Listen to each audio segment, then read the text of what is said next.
In Clicker, I can find great resources that are ready to go by clicking on the folder in the top left corner and selecting Learning Grid Resources.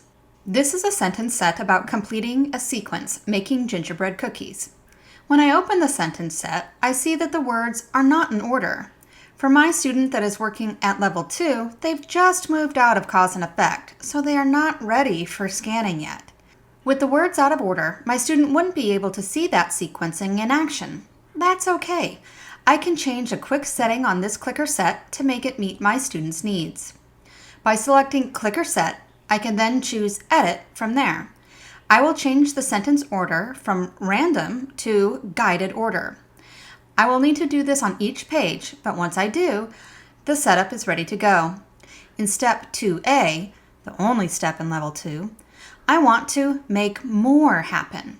I want each press of the switch to take the student farther down the path of a story or sequenced activity. I want each press to do something a little bit different, but have a common thread that weaves all of these activities or events together. Now my student will be able to select a word in the correct sequence and then press the switch.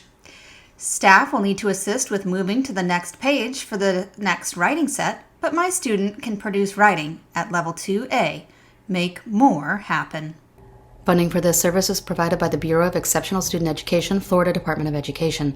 The inclusion of technologies in this library and/or described in this content should not be considered as an endorsement of any particular item or device. The instructional appropriateness of any of these technologies must be determined at the local level.